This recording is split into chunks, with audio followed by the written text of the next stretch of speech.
Welcome, everyone. I'm Tim Yeomans, LAI Sacramento member and former LAI president.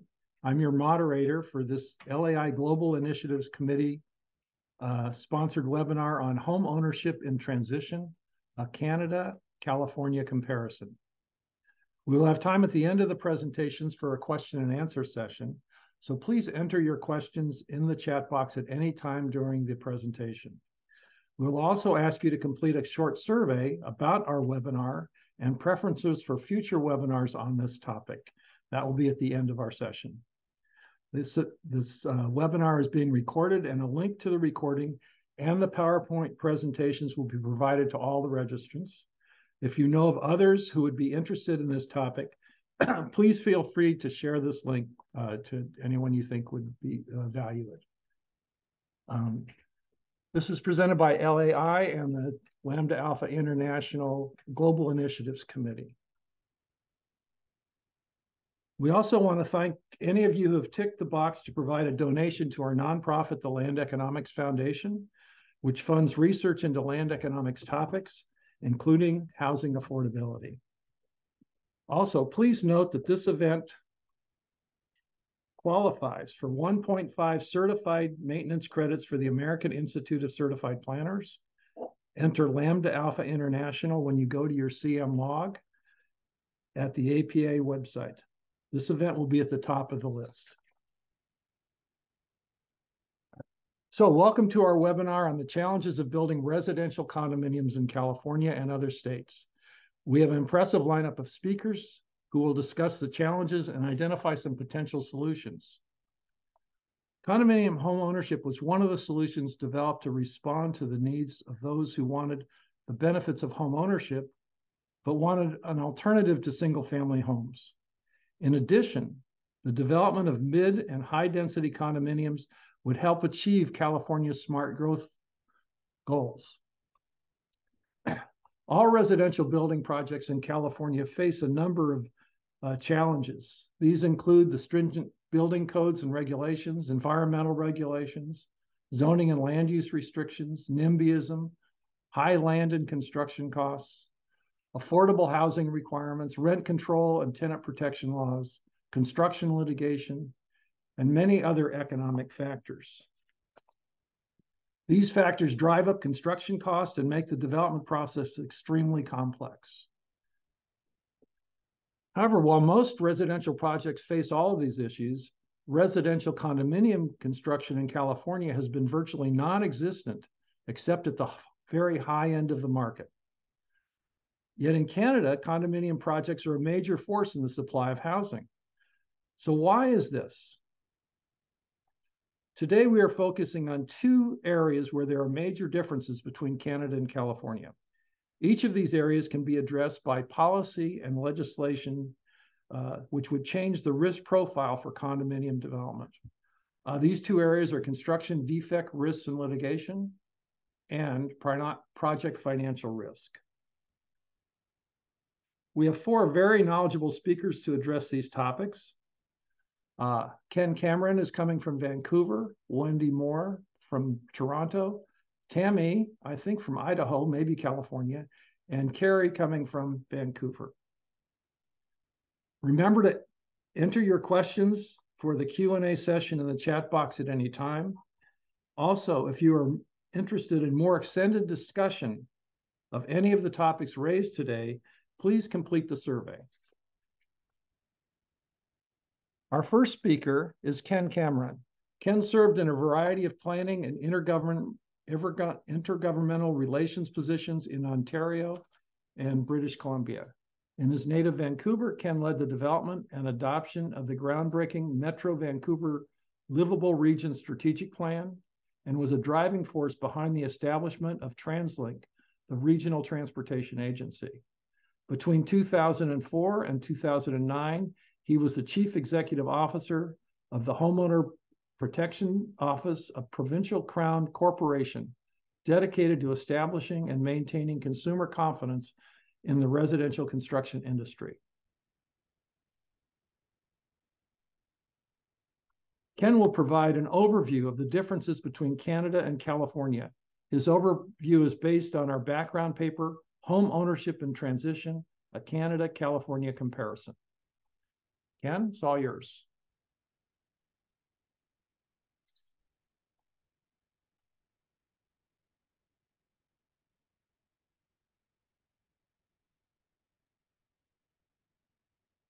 Thank you very much, Tim.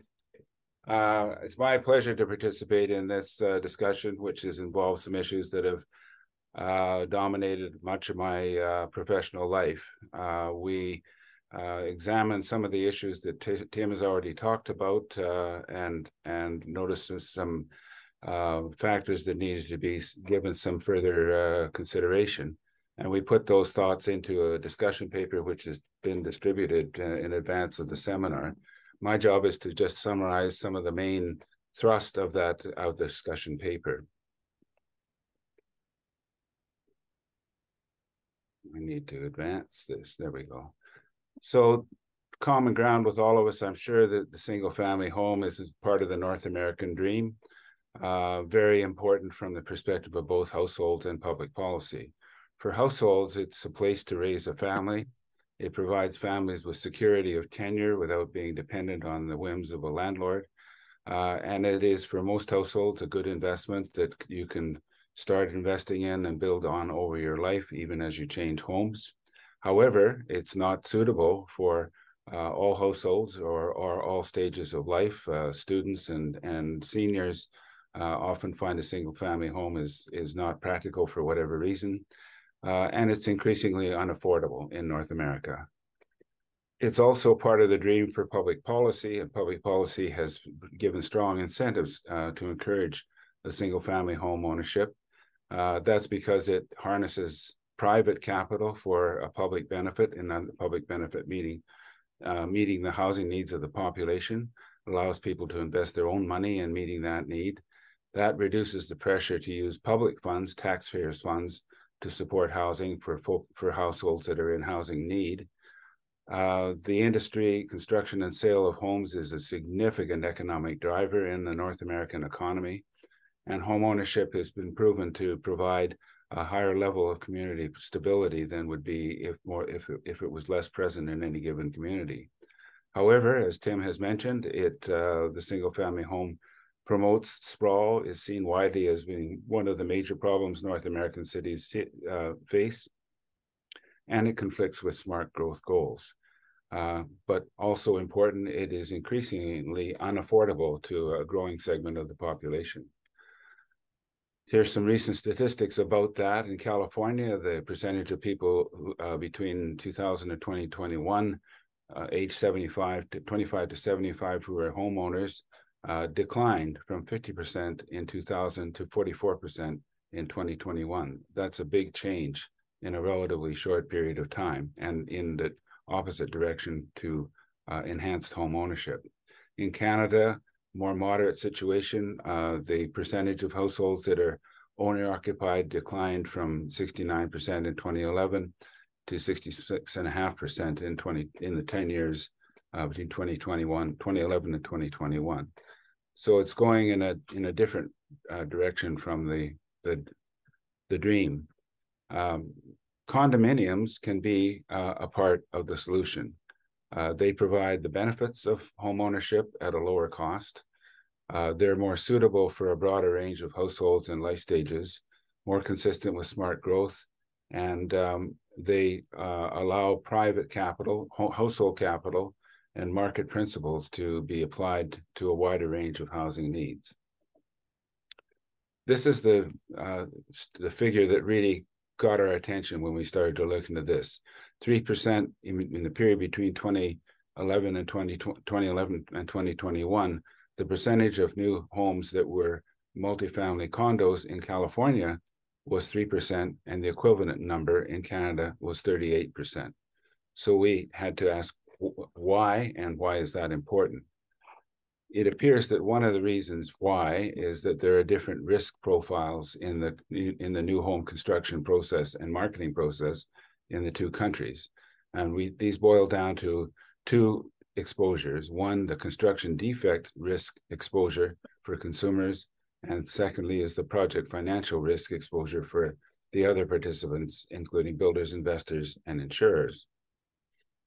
Construction defect risk is based on the fact that in California, there's a statutory warranty that's not backed by performance bonds or insurance.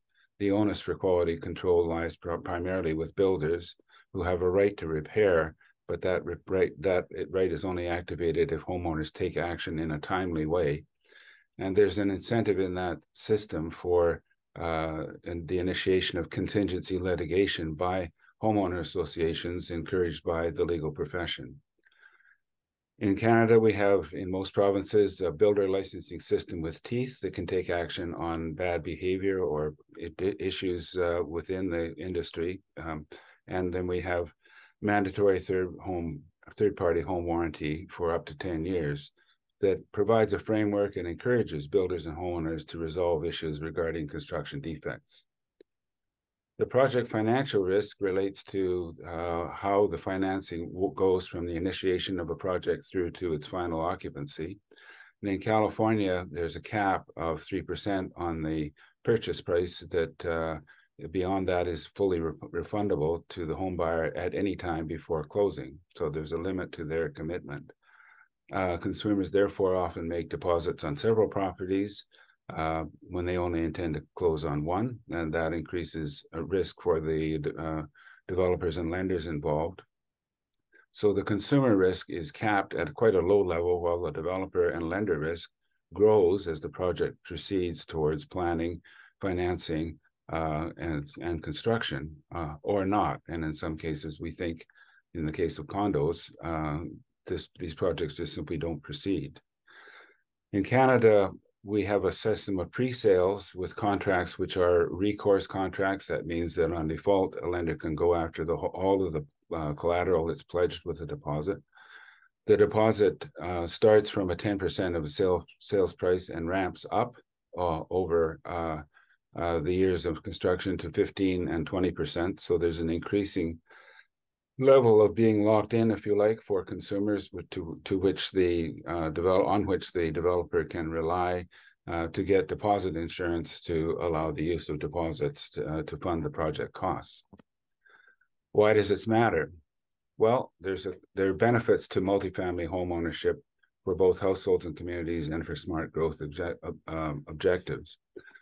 Multifamily ownership provides benefits to households and communities through lower priced entry to home ownership, providing an ownership choice for small households who would normally not be able to look at a single family home.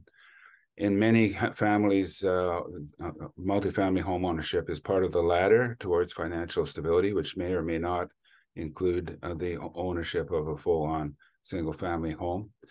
It provides equitable access to the significant tax benefits available for homeowners in both Canada and the United States, which are not available to renters. It reduces the material footprint for new housing development and the level of sprawl. And this ownership component provides better community roots and better and safer communities. From the smart growth perspective, this provides more compact development, more transit-oriented development, more mixed-use development, more affordable housing, and more opportunities for more sustainable design and green building. So if you think that there might be a role for government, I'm not saying that there is, but when you look at some of the circumstances that have produced a role for government in the past in both countries, usually happens when the operation of the market is not producing needed goods or services, where something's just not clicking to provide something that is considered to be beneficial. When risk is not being appropriately distributed and managed, and I think we've seen that in this particular case, in that case, there's a case often for government to become involved. Examples of government involvement in this type of situation are the automobile industry's crisis of quality and safety, 20 or 30 years ago, the mandatory requirement for flood hazard insurance in coastal zones in the United States, and of course, bank deposit insurance. Each of cases, an intervention, a structured intervention to respond to those conditions mentioned earlier in that slide. The principles of the government being involved in a situation like this would be to ensure that there's a level playing field among the various actors involved in the provision of a service, particularly when there's one like housing, when there are very long timelines and very high, significant amounts of money, particularly for households. Governments also invest in knowledge and education to improve the functioning of the market, so ensure that all the participants have the knowledge that they need to play effectively in the market. Government is often a backstop, providing a lender or facilitating the provision of an insurer of last resort in the event of development of risks. And then finally, and I think this is very important to this discussion, is that these schemes are almost always user pay or user benefit financed. In other words, they are supported by fees and payments from those who benefit from the protection that is offered as an alternative to more funding from the general taxpayer's dollar. So that's an overview of our discussion paper. I'm very happy to have had a chance to summarize it for the seminar, and I'm looking forward very much to our discussion. Back to you, Tim. Thanks, Ken. And okay, Tammy, you can load up your slides. Our next speaker is Tammy Beck. Tammy is a real estate and construction partner at Stoll Reeves LLP and the former chair of the firm's real estate development and construction group, a position she held for 5 years. Tammy has over 30 years of experience representing clients in all areas of construction law and project development, routinely advising owners, developers, and general contractors on a wide range of construction projects, including commercial, mixed use, residential, and food processing facilities. Tammy will review the issues of construction defect litigation in California from the perspective of both developers and homeowners associations. Tammy, all yours. Great, thank you. I will share the screen.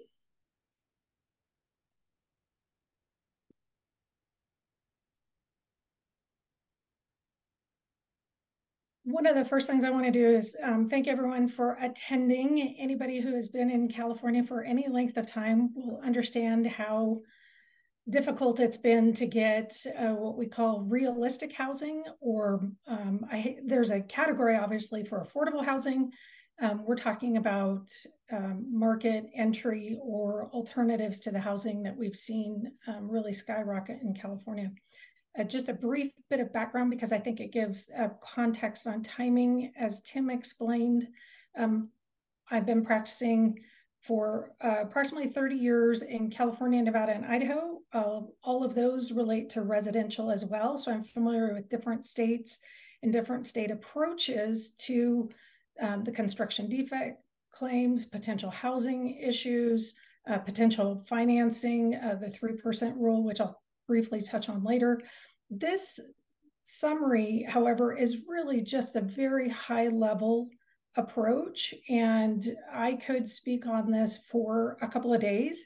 I have done several individual hour or day presentations, really trying to get at the context of the problem, and like many things, it's multiple problems. So I'm very appreciative to LAI for comparing and contrasting what appears to be a very successful model in Canada, and allowing California to look at some alternatives which maybe we haven't approached or I have not seen approached.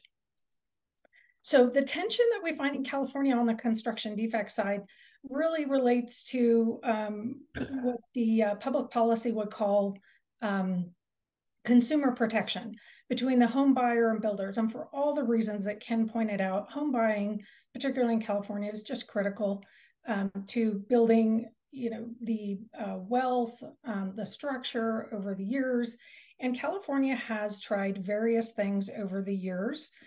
Even in the 30 years that I've been practicing, I've watched different approaches to see what may or may not work.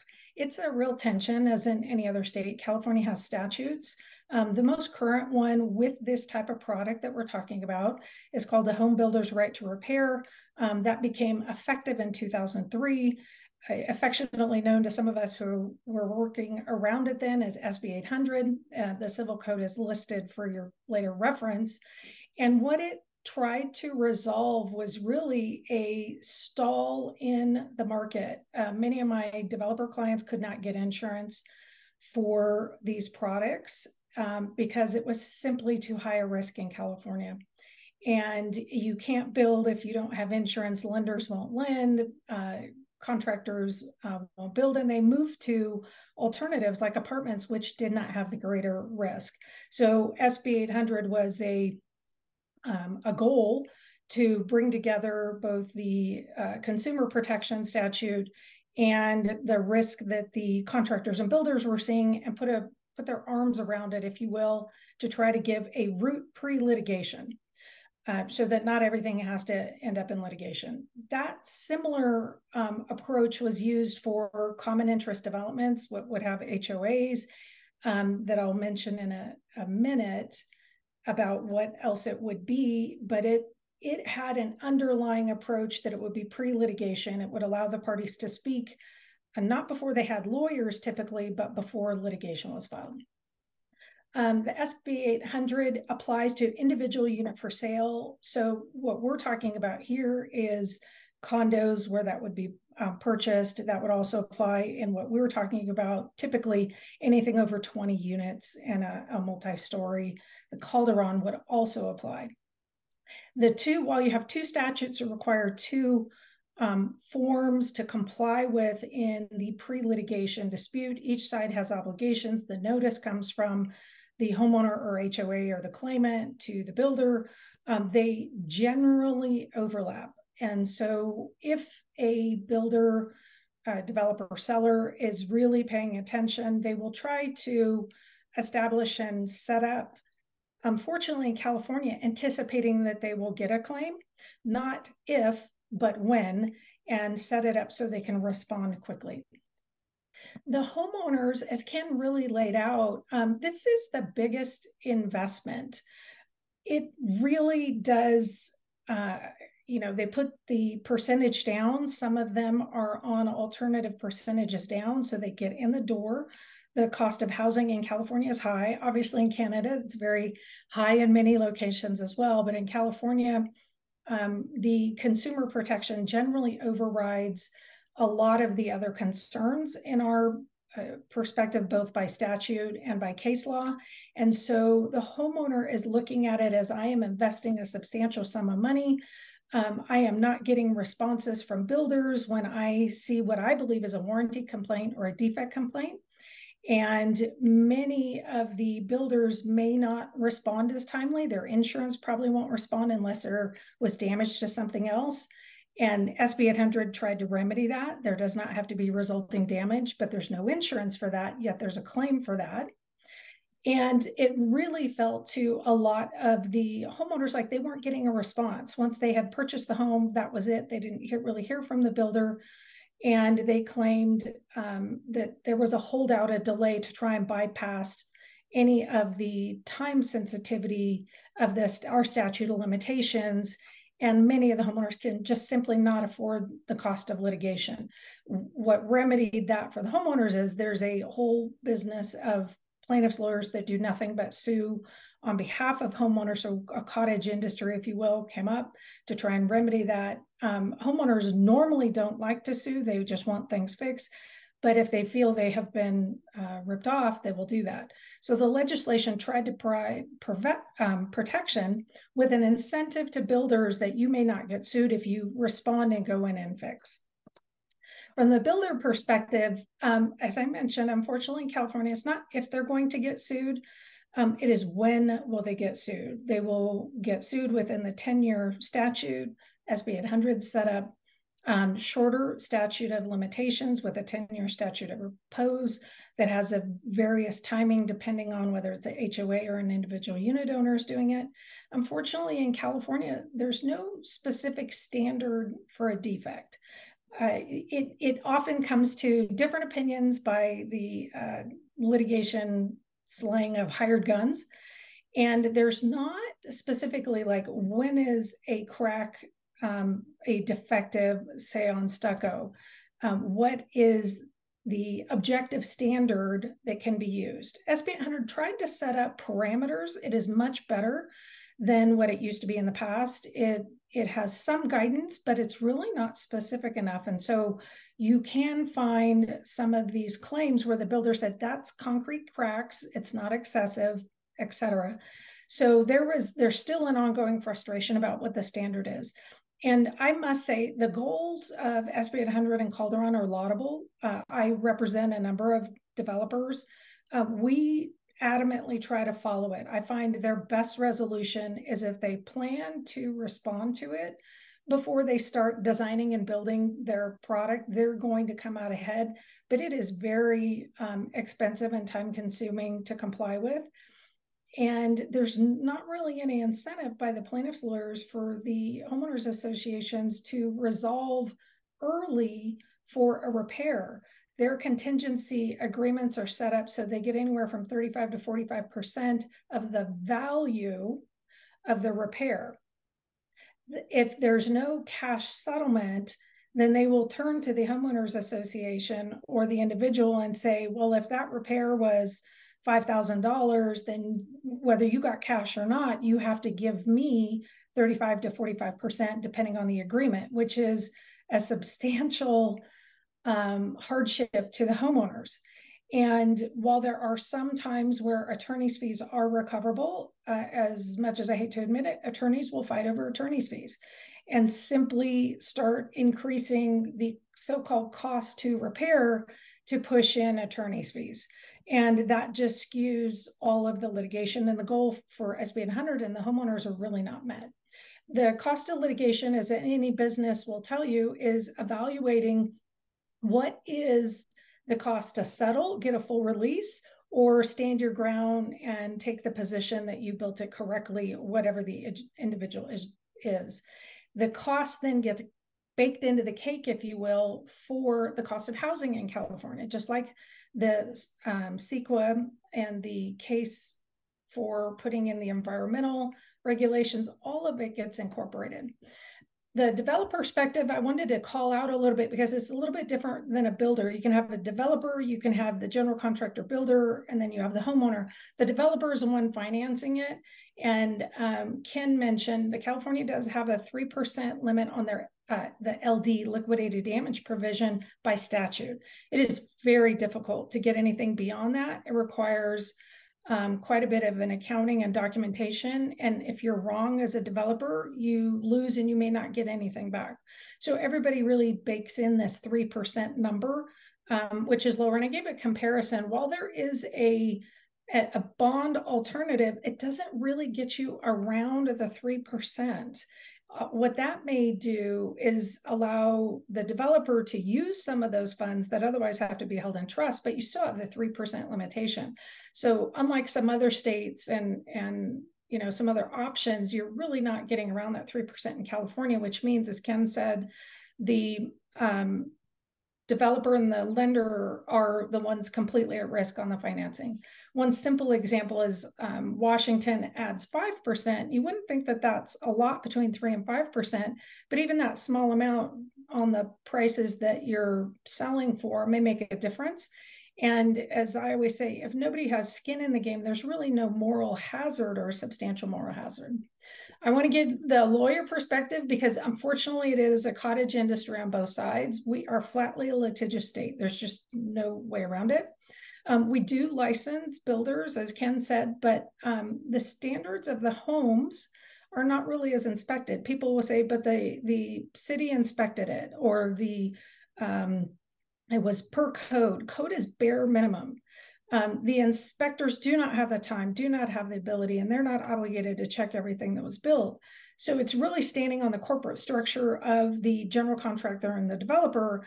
And as Ken had mentioned, there's nothing standing behind it like a bond. There's a lawsuit, obviously, but if it's an entity, they can, you know, file bankruptcy and they don't have funds.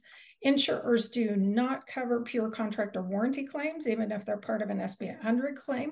So what we're looking for is what backs this up for the homeowner and what might incentivize some builders to really put more quality up front into it. And that's why I was intrigued by the Canadian system as well.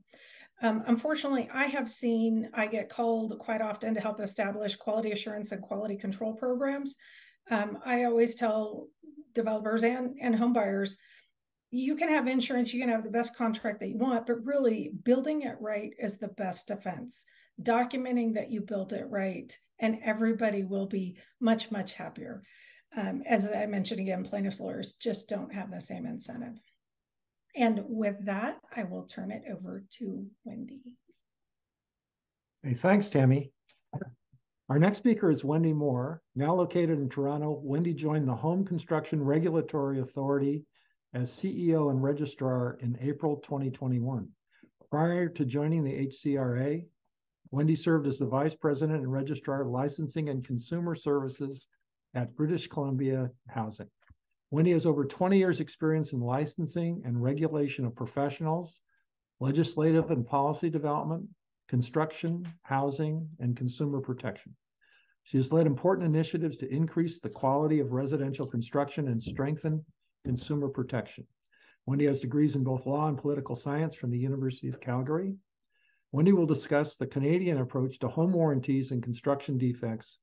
She'll focus on the approach used in British Columbia, which may be most applicable to California. So I'm very pleased to be here this morning to talk about some possible solutions to mitigate those construction defect risks that Ken and Tammy were talking about, and share some of the Canadian experience in setting up homeowner protection programs that can benefit all parties in the new home buying process. In Canada, there's 4 Canadian provinces which represent the largest populations: BC, Alberta, Ontario, and Quebec. And they all have legislated licensing and warranty for new homes sold to consumers. So not rental and not owner-built. And there are 3 other voluntary programs in Manitoba, Saskatchewan, and the Atlantic provinces. These programs include all or some of the following licensing enforcement regimes for builders and developers, warranty on new home for sale, research and education for builders, developers, home buyers, and homeowners. BC has a rigorous program which includes 10-year warranty coverage by insurance companies, qualifications for builders and developers, and annual continuing education for builders, as well as a robust research and education program. Ontario has 7-year builder warranty backed by a non-profit agency, Tarion, as well as builder and developer qualifications, as well as a new research and education program. And similar to California, new builders and developers in BC and Ontario are regulated and must pass exams in order to qualify to be licensed. That regulation itself is self-funded through licensing fees, which I think is an important point. And then Alberta has a licensing program and 10-year coverage, but no competency exams. So the voluntary program, they have a variety of coverage and entry requirements as well. So very different, but the one thing that they have in common is the reason warranty was implemented. And that is the desire to regulate the relationship between the builders and the homeowners, particularly at occupancy, when the majority of the problems occur. And I say that because even though there is up to a 10-year tail on the warranty itself, most building envelope or structural problems are identified and fixed much earlier, even before occupancy, and then don't even have to become claims. Now, one thing that I was thinking when Tammy was talking is that in these programs, there are either legislated and or agreed upon standards. And that seems to be perhaps a key missing ingredient in California, as Tammy had mentioned. The programs themselves all evolved independently, but they were initiated by builder associations to manage claims. So that's an interesting point. And in Ontario and Alberta, the builder programs themselves evolved into government mandated and controlled programs due to growing consumer needs. And in BC, a systemic construction failure known as the leaky condo crisis led the government to step in. So in my opinion, the Canadian experience has in a large part been about consumer confidence. Besides social policy that values a diversity of housing forms for a diversity of incomes, it's also economic policy. And more confident consumers buy more. In the case of construction, it was and is a big contributor to the BC economy, but the BC example threatened both the social and the economic policy. Thousands of condo owners, many of whom had bought warranty, were in danger of losing their homes. So why would anybody buy a condo after that? The government therefore stepped in and implemented the multi-tiered approach that we see today to tackling the leaky condo crisis, which included a loan program for existing owners, licensing, warranty insurance provided by insurance companies, and as well as a proactive research and education program to ward off systemic failures in the future. And as I've noted on this slide, the crisis was not only a construction crisis and a homeowner crisis, it was a crisis in consumer confidence that threatened the future of the industry, the economy, and homeownership. The government had decided that homeownership, including those purchasing units in condos, was important, and that something was required in order to ensure the continuation of it in the future. And it was successful. In the BC, the market rebounded, and both owner-occupiers and investors bought condos in droves. In Ontario, there was not the kind of crisis that we saw in BC. The program is much older, but it has been a high-profile program, acknowledged to be important for consumer protection and consumer confidence in the new home market. And what we see is year after year, the development of condos has been outpacing single-family development in both provinces for years now. So what we see are programs that provide cost-effective benefits for all the participants. For insurance companies or warranty programs, there's security and contractual arrangement with builders. So there's a real incentive for builders to fix the defects, and they usually do. And the payouts are really minimized because the fixing the actual construction defects happens, which also benefits subsequent owners. For purchasers, they can trust that that protection is there. Homes are fixed with no deductibles, and the premiums are relatively low. And then for builders and developers themselves, they can respond to claims within a known framework and those standards that I talked about previously, which avoids litigation. Not all the time, but quite often. There are built-in incentives to build better to begin with and actually avoid those defects. Thank you. Thanks, Wendy. Very good coverage on that. Our final speaker is Carrie Nagy. Carrie has over 20 years experience with Travelers Insurance Company of Canada and is responsible for residential real estate products in Western Canada, new home warranty, deposit protection insurance, and development bonds being the primary products. With a background in construction that stemmed from his father being a general contractor in Saskatchewan, Carrie has a bachelor's degree in economics with a specialization in finance. This has been supplemented with a diploma in urban land economics from UBC, along with numerous construction and insurance-related courses over his 24-year career. As a longtime leader in the home warranty industry, Carrie has been fortunate to be a participant in the development of the warranty legislation in Alberta in 2013-14, and the development of the legislative framework that allowed for the use of deposit protection insurance in BC in 2004-5. Carrie will discuss the project financial risk and the approach used in Canada associated with the financial commitment of condominium buyers, the use of deposit proceeds to finance construction, and insurance protections for the deposits. Carrie? Thanks, Tim. Just As Carrie's loading that, a reminder, please enter your questions in the chat box following Carrie's presentation. We're going to start with a panel discussion and get to your questions as quickly as possible.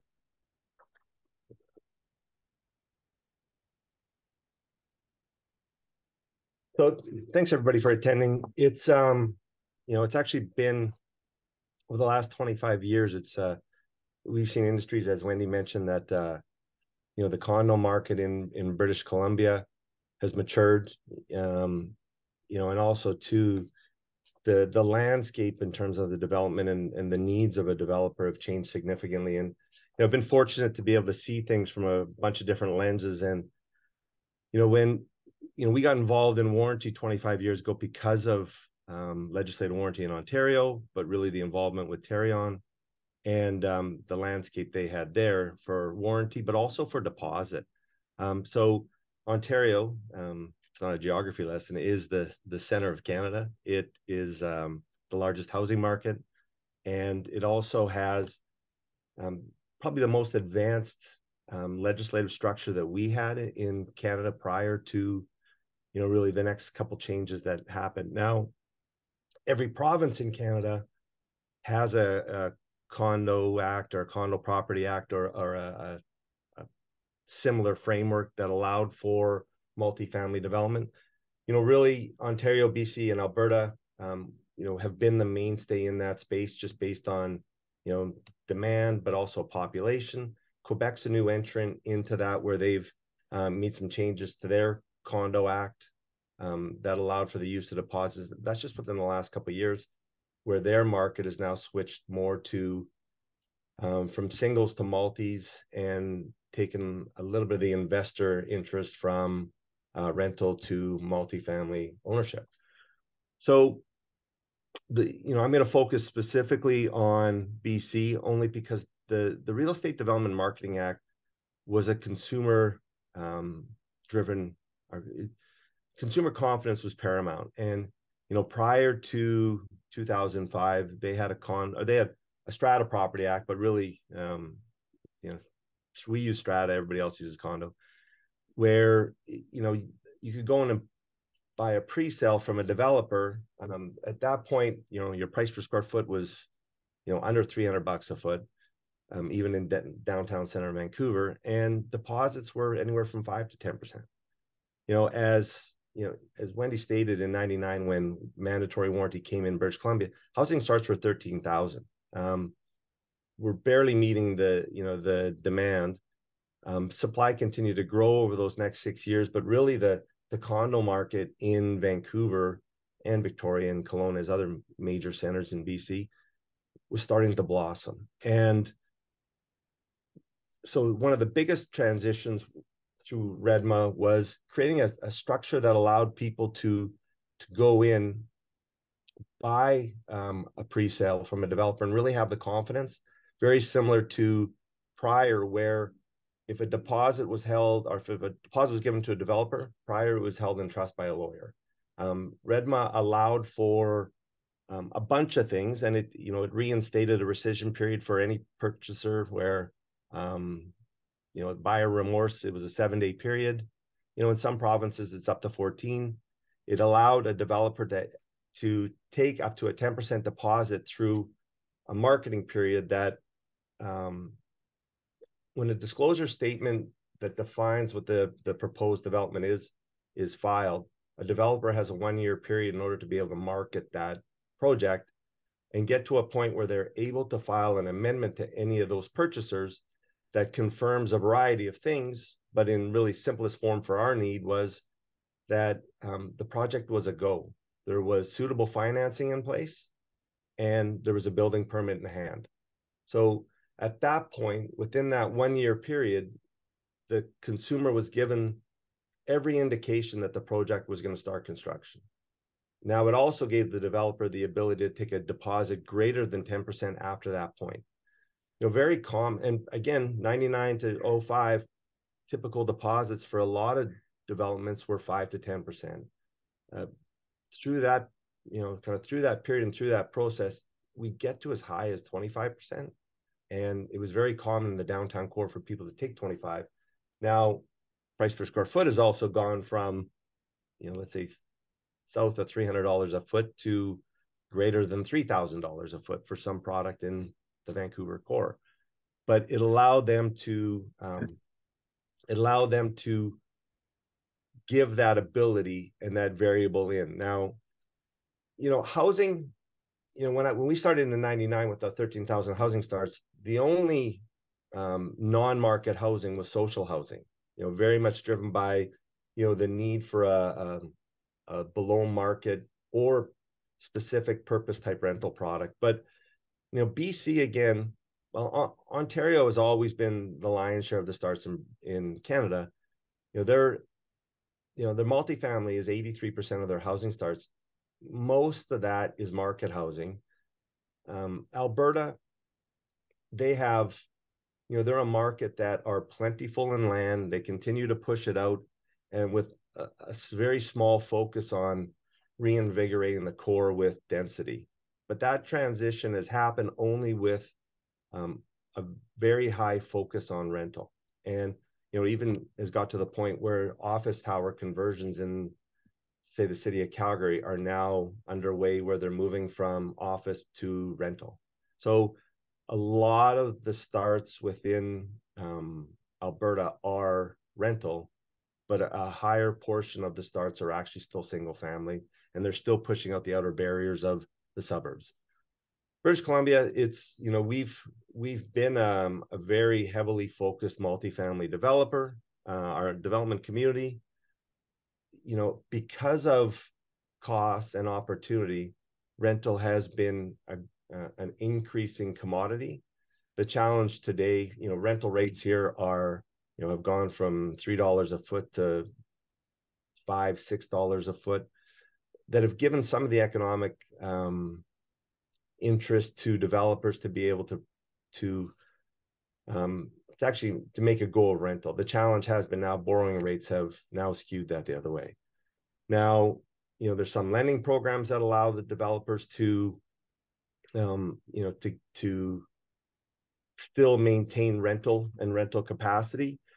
But, probably one of the biggest challenges that it's the DCCs and CACs and government levies that, and that ability to relax those for rental that have allowed to, especially in BC, to have additional housing stock added that the development community can't add through market. Over my 20 years looking through the development business, it's probably 50% of all the condos sold in BC are actually bought by investors and they're private rental stock. So it's always been a very high commodity for the investment world, whether that be offshore investors or whether that be local investors that continue to diversify or use the equity from their principal residence to buy additional product. One of the things that pre-sale, probably is very specific to British Columbia in comparison to Ontario. Ontario's always had a high pre-sale requirement where a developer will have to market and can market for years, 3, 4, 5 years of product in order to finally achieve the pre-sale requirement that they require by their lender. Pre-sale requirements in British Columbia have been somewhere between 50 and 60% for a developer. So within that 1 year period, a developer needs to get to that 50 to 60% mark in order to satisfy the lender, to be able to satisfy the financing requirements under REDMA. It's, in a lot of cases, it's been very easy to achieve, where we have people lining up for 2 or 3 days in order to get their choice of unit in a pre-sale launch. In markets like today, that doesn't happen as often. And it's, that 1 year or 12-month marketing period is fully utilized in order to achieve that. Deposit requirements, as I mentioned prior, when we started at 99 to 05, 5 to 10% was a stretch for purchasers. Now we're seeing the 10 to 15% is very common, and it's only because of the price point. And the challenge has been is if you try and market a project that is selling at a significant price point and you're trying to achieve a 20% deposit, to ask for somebody to put aside 400,000 to 500,000 as a deposit for a 2 to 3 year build out is a hurdle, especially at borrowing rates today. Now, one of the key components with REDMA that it was loosely defined prior, if a developer accepts $1 on deposit, they don't have an obligation under that agreement, unless it's written in the purchase and sale agreement, to give back any compensation for holding that deposit. So the opportunity cost of that money sits solely on the purchaser. The benefit of that deposit through deposit insurance, can rest on the developer. We see a lot of the capital stack requirements that that have come in, have matured over the last while. It's rather than have an equity percentage of anywhere from 10 to 25%, and then a construction lender committing to the remaining costs, a portion will now, a growing percentage has now been allocated through to the deposit dollars. And I'll get to that a little bit further in the next slide. Construction lender commitment is really the key piece to everybody's or to every developer's successful development and getting through that marketing period. They have to go out and, based on their cost structure and their capital requirements, they need to have a lender in place in order to satisfy the financial requirements of the project, to satisfy those policy statements. Ultimately, and the underlying principle of REDMA was consumer protection. A purchaser is able to enter in a purchase and sale agreement, give that deposit, whether it be 10%, and grow afterwards. They had the awareness that the developer had a year to be able to satisfy the policy statements and prove that project will be successful or will be able to proceed through construction, and they can finally determine when they get their new home or when they get their new investment. So with REDMA, having that assurance that within a year you'll know if your investment or your deposit is safe, or you have to look for another form of housing, or you're going to continue to rent into oblivion, is one component. Having outside dates and having estimated completion and outside dates gave certainty to purchasers. And adding in the use of deposit insurance in that framework allowed a purchaser to be very aware of the fact that their money is going to be used as working capital for development, but it is also protected by an insurance product. So, probably some of the biggest benefits in the development community, have obviously been borrowing costs. Deposit protection insurance has a nominal commitment fee, a fraction compared to what a construction lender would be, but really the cost of the capital is less than 1% per annum. So, 3 years ago, the spread between construction loans and that, was still a couple percent, and significant, especially given the size of the facilities that are in place with some of the major projects. Now, given especially the environment in BC, where borrowing costs are 7, 8, 9, 10%, that spread is significant. The savings to a developer on a per annum basis, where the project could be a 2 or 3 year build out, is substantial. The budget support has also been significant. Typically, the way most deposit and protection insurance providers look at this is we will continue to fund alongside the lenders as the construction progresses on the project.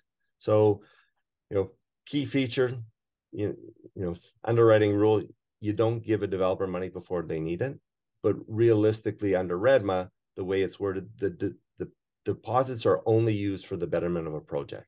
So we fund based on cost consultant reviews, reports, and through our technical reps that actually visit the sites just to ensure progress is on track. Where the support comes in, as many are aware in the construction or development industry, costs change. And whether that be supply chain issues, our simple construction delays that increase borrowing costs, when that budget changes, there's not a lot of places that capital can come from. Simply, the lender could increase their facility, but that might take it back to credit. That might not be available. It may be additional equity requirements by a developer, but it can also be covered by a successful project that's sold well, that has additional deposits available. Equity requirements, typically the norm in Canada, but really British Columbia, have been around 15%. You'll see variations of 10 to 25% equity, and the maturity of deposit insurance in BC actually allowed developers to start using the appraisal lift versus cash equity in developments, but it's allowed developers to be able to, I guess, leverage, but really use the benefits of a well-sold product to finance it. Extremely successful projects will actually have additional deposits available. That doesn't reduce equity any further, but it will actually reduce their construction loan and then potentially add additional savings on a project. One of the key things, and I can remember sitting around a round table of lenders and lawyers and developers in 2003, and a lot of lenders were upset the fact that deposit insurance may actually reduce their loan to cost. So they'd be doing just as much work, but not getting as great a return on their facilities. As we went through the financial crisis in 2008 to 2010, no different than the US. And even today, having a lower loan to cost in your construction loan portfolio as a lender is substantial. It increases the kind of the credit rating of your portfolio, but gives lenders additional comfort and ability to do potentially additional deals, but really just have the awareness that they're not as exposed or as tight on budget as construction projects may get delayed, allows them to sleep at night. So, we've had a very successful progress over the last 5 years that have really seen maturity of our product and really seen deposit insurance be a mainstay in the British Columbia market, very similar to how it's been for 25 plus years in Ontario. Thank you. Thanks, Ken.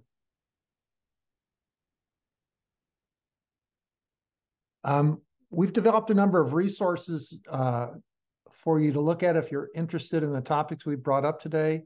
I know you can't write all these down quickly, but they will be available on the website with a link to both this webinar, and we're going to add this to our working paper, so you'll be able to get those there. So next we're going to do, how do I get out of this here?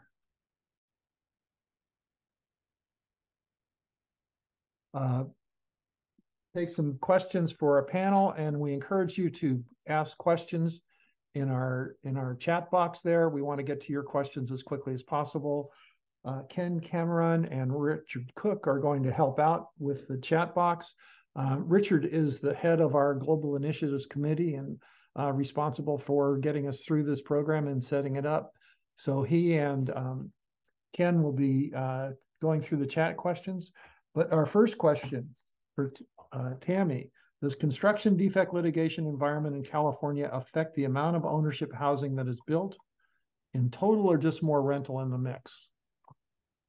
It can have an impact in total. What we see typically, as long as the market forces make it available, is that it shifts to apartments or not for sale individual units, however you want to define them.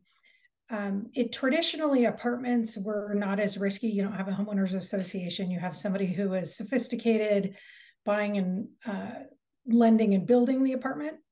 So you don't see as much litigation. That has definitely changed over the last 15 years, particularly as more investors from anywhere from state retirement from all over the country really purchased those what we call multifamily apartments in California. And so I do see claims on those.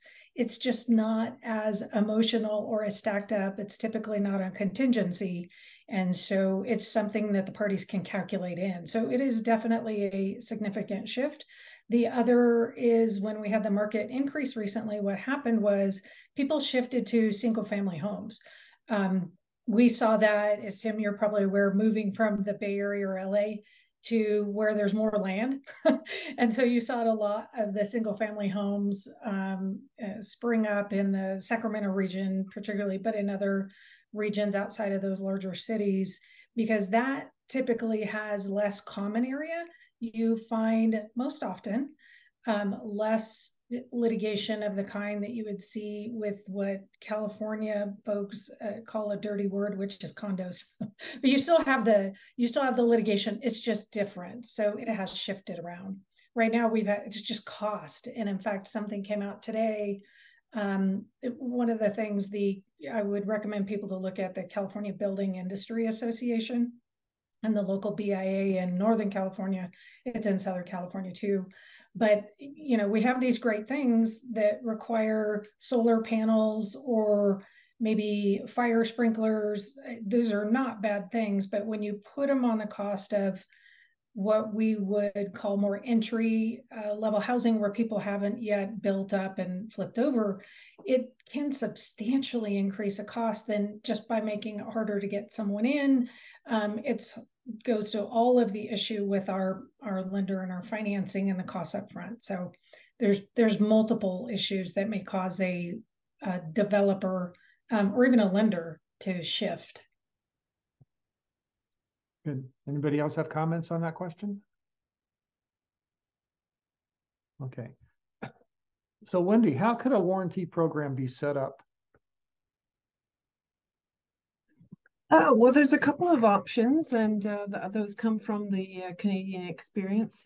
Really, one of two ways. It could be set up as a nonprofit, a single nonprofit organization like you see in Ontario, with enough capital to cover claims that aren't fixed by builders. So, for example, if a builder is incapable for some reason. Or it could be a product of insurance, which is the model that you see in BC. And that's where it's a competitive insurance market with multiple insurers, and they have contractual relationships with the builders to fix defects. And either of those really could work and that have worked in Canada.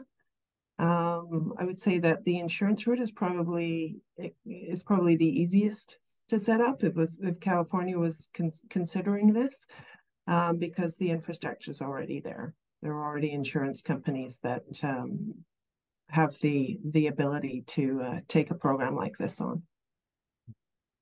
So are there costs to the government for these, or are they self-funded? Yeah, they're actually completely self-funded through the licensing fees in the regulatory environment. And of course, California is already very, very regulated. There's already a very robust licensing scheme in California. So it's possible you could sort of just put this as an add-on to the existing regulatory scheme, but set up the framework so that the thing with multiple insurers is that you want to make sure there is consistency of the product so that the warranty that is being provided to homeowners is going to be the same, even though the insurer might backing the particular builder might be different, so that there is a standard and standard in terms of the coverage and also the defects that will be covered, so that there's I think some transparency, consistency, and understanding both on the builder side and the consumer side. Wendy, Rick Cook here. Tim, can I just ask a follow-up on Wendy? Wendy, we just heard that if you add a bunch of costs to the buyers, that sometimes this gets to be a burden to entry into these homes. And I think one of the I guess desires of this group is that if there's going to be more multifamily home ownership, it's not just for the very wealthy, it's for a broader spectrum of the market. What is the order of magnitude of those costs to the builders or costs to the home buyers on these self-funding insurance programs? Well, I think we see that they're a lot lower than getting involved in expensive litigation. It's actually a pretty efficient system. And when you think, I mean, people buy insurance for all sorts of things. When you look at the actual costs of this warranty insurance, for, very expensive homes, even if they're condos, it's really very, it does vary between the programs, but, it's in the low thousands in most cases, even for condo units. And Kerry might be able to help out with some figures there that he's seen.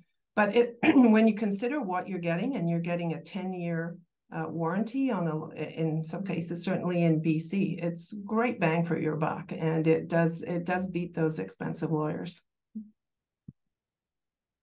And Wendy, actually, in addition to that, one of the when they created the mandatory warranty in Alberta, they didn't allow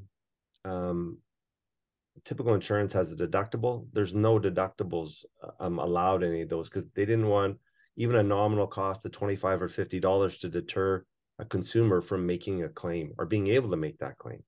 So, when you look at a 10-year product, and especially when you get a high rise or a multifamily project, it's economies of scale where your per unit cost for warranty is significantly less for multifamily. But if you're going to build, a new home in Beverly Hills that's 25,000 feet, it's going to cost them. And so again, it's all based on the product. But multifamily has been, it's just economies of scale are achieved. And again, there's always two components to coverage. There's the unit coverage, and then there's the common property or common elements. So rightfully so, the more the merrier, but there's also more components to coverage required. Kerry, that's a good point. The not having to pay the deductible is a big difference from normal products insurance, and a great benefit to those homeowners that want to make a claim. Kerry, can you explain how the insurer, if you will, evaluates a particular claim to verify, right? I'm assuming it has some of the standard, you need to maintain it, you need to verify that you maintain it, things like that. How does that work? Every province is actually different. And the interesting thing in BC, we have the owner has a responsibility to mitigate and maintain. So, they can't, if there's if their dishwasher's leaking and they notice, they let it run for 2 or 3 weeks, then call. That could be a them problem versus a builder error. So, one of the challenges with it, when you get to Alberta, they actually believe that homeowners don't have a responsibility to maintain. And that gets challenging in the sense that there's home ownership's expensive, especially a big single family home, and there's a lot of responsibilities. So the challenge is in both areas, and even when you look at Tarion in Ontario, the insurer, the warranty provider, has a responsibility. We're first responders. Now, the benefit we have is we have a relationship with a developer or a builder who helps us navigate through any of these claims or claims issues. But the underlying responsibility, and government will tell you this in any jurisdiction, it's still our responsibility to ensure that the claim is either satisfied or responded to accordingly, where if it's outside of coverage, we have to let them know that. And the time frames that we use in both provinces, it's again similar in our organization. Similar, it's within 30 days, we need a clear path on what the resolution looks like on a claim.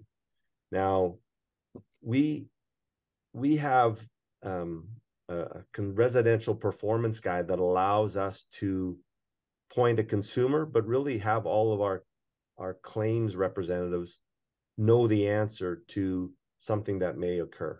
So whether it's a flooring issue, or whether it's, drywall cracks in a home, or whether it's, uneven concrete on the front steps, it's, whether it's health and safety, the benefit we have in Canada is that we heavily rely on building code, almost to a fault, where the standard that we are obligated to build to continues to increase. Like there's been 3 or 4 code changes, and some larger code changes that are coming in to each province in Canada that will raise the bar in terms of, builders' obligation to build to a standard, but really our warranty has to ensure that code is maintained, and then health and safety, and then, industry standards. So I have another question. I don't mean to monopolize, Tim, but can I ask a follow-up question first, Tammy? Sure.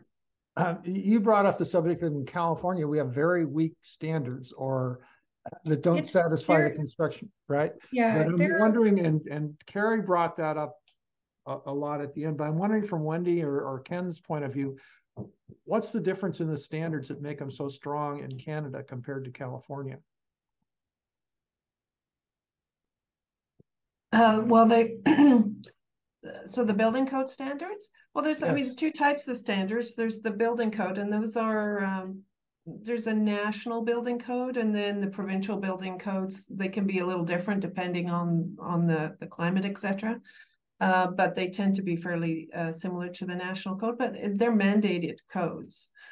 And then there's the standards themselves. So the building code is part of what's expected. Like adherence to the building code is part of the legislated framework, but it also goes beyond the building code. And say for the first year or 2 of coverage, it's expected to be, generally defect free. And the residential construction standard that Carrie was talking about gives some clarity to how that sort of defect claim is going to be dealt with by the insurance companies, and then both the insurers themselves, the builders, and the homeowners can kind of have a common understanding.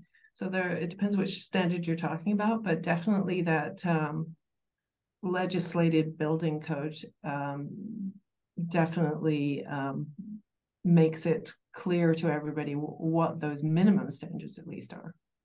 Yeah, I think it would be a very good comparison to look at what the California building code, we have our green building code as well. It really actually compares to, because those are our minimum standards, and they're higher than most states. I practice in other states too, and California's are higher and more robust, but it is still not to the level, I think, that most homeowners, that's a life safety issue in California, is that is the building code. SB 800 tried to, it sounds like, take the step closer to what you're talking about, where it describes as a framework how plumbing should drain, how paint should stay on, for 4 years on fence posts. But it still leaves a lot of room for argument. And that's where we find a lot of the disputes, is the one side will say, it should have been this, and the other side, it falls in the gray area. So that would be, I think, would help California to see is how are the decisions made, and then Carrie, how is the warranty insurer evaluating that the builder maybe built it correctly? Are they doing any inspections, kind of the QA/QC, so that, because it's always cheaper to catch it earlier and try to document it. And then real quick, California used to have, I can't remember the year when we were doing this. I want to say it was around 2010 to maybe 13 or 14, but there was a guide that an architect and a GC had created that was, actually very, very useful. It was kind of a common sense construction approach on both what is a defect, and that, Wendy, to your point, the first year in California has the fit and finish warranty, which is kind of your cosmetic issues, and it needs to be essentially defect free, except for things that are natural, like some wood or granite. But this other guide, the Contractor State License Board, used to say it's not a standard, but it is a good guide for us if we have to go out and look as to a claim. And it really went down to like at how many cracks in the field of stucco of a certain size panel, that's excessive, right? Or the width or the difference on the minutia that at least made it a little harder. And many of my clients would use that standard, know that they're going to be held to that standard, so they would go check and build to that standard, and then they would give a copy of that book to the homeowner, because it also had the flip side of how to maintain. And so that was a way to try to set up some standards, but I think that's where, from what I'm understanding, we fall short. And then, Carrie, we don't have someone like the insurer to come and look as for the warranty process. I'm really interested in that side. And it's so true. So, 24, 25 years ago when I got into this business, I was fortunate enough to work with somebody who lived through the leaky condo process and, repaired condos. And he vowed that we would never have a leaky condo in our warranty program. But it's going to happen, or there's issues that may arise. But the mandate is proactive versus reactive. So part of it has been, part of the benefit that we've had in BC is that we had an oversight of professionals that were involved through every development, which were critical, and that's engineers and architects that they sign off. Obviously they have E&O insurance, which may or may not be helpful, but their professional oversight and review and input into a project were critical.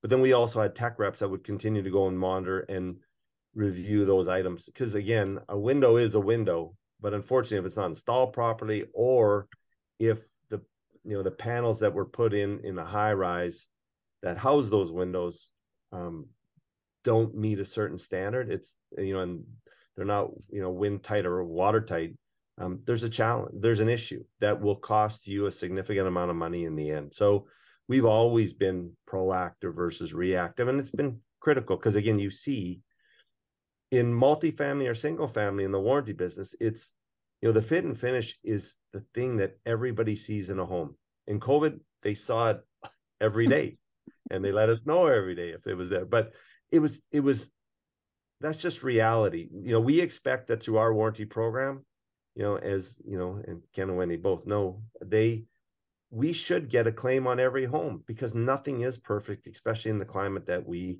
live in. And when you're building wood frame and a drywall home, there's going to be things that will occur. And to preserve their right, they submit a claim into Travelers or to the warranty company, and it's there until it's deemed satisfied, because it's given an additional warranty if it's rectified through the warranty process, or it's denied. And then there's other dispute resolution processes that we would hope, whether that be mediation, we hope it wouldn't go through a legal venue immediately, but whether it's ombudsman for an insurance company, or whether that's mediation is defined under the legislation, those have also proven to be successful and proven to be efficient. But it's expectations of a homeowner, what they see. What they don't see are the bigger issues. So they don't know envelope, and they don't know structural. And very much like California, the lower mainland of British Columbia is in a pretty significant earthquake zone. So municipalities also have that front of mind in, whether that's in, taking a warehouse and making it into lofts, fancy lofts or residential lofts, or whether that's a new construction, it has to be built to a certain standard. And again, that falls under warranty. Tim, I've got one last. I have a double barrel question for Okay. Wendy that on some issues that have come up during our discussion on the project. First barrel is mandatory versus optional home warranty and programs. Second one is area specific or state or province wide. And certainly in British Columbia, the Homeowner Protection Act was put in place for the whole of the province, which involves an awful lot of moose pasture, and enforcement and monitoring was a challenge there. But it was decided at the time that even though the leaky condos were confined to the coast, that we were going to have a consumer protection program. It was going to be province wide.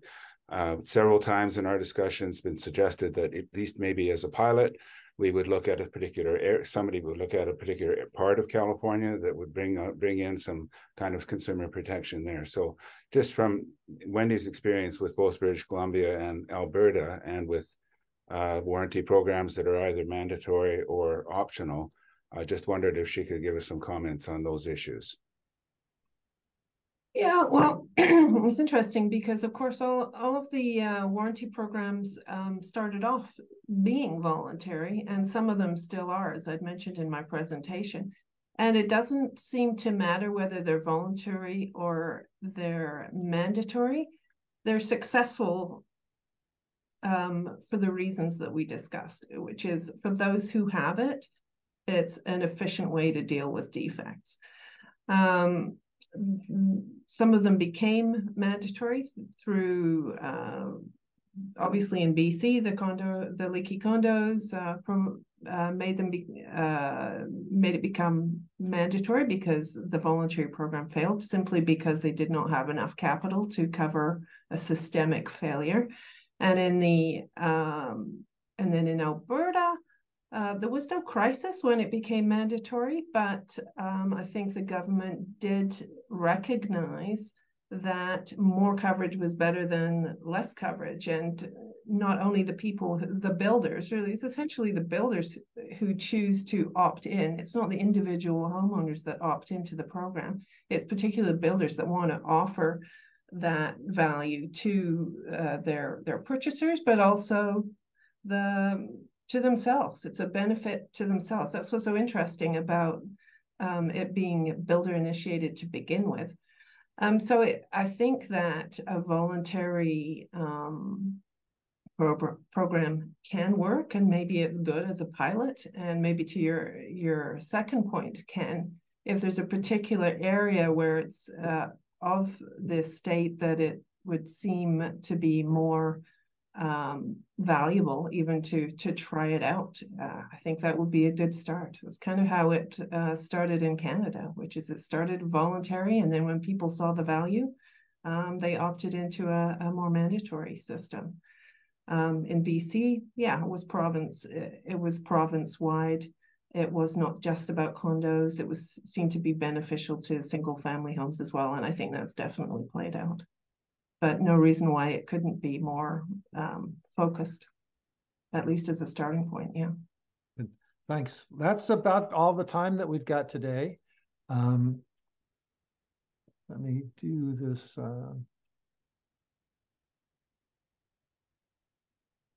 I want to thank all of our speakers today. Let me get this going.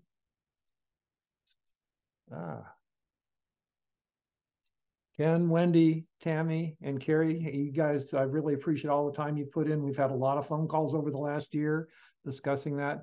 And also to thank Rick Cook, who was our fearless leader and heads up the Global Initiatives Committee and puts on a number of programs. So thank you very much. It was, I think, a very good presentation and went through this topic in depth. Global Initiatives has a number of programs coming up. First one is December 1st at noon Central. James R. Park, Executive Director of the Appraisal Subcommittee. He will be speaking on equitable real estate, equitable residential appraisals.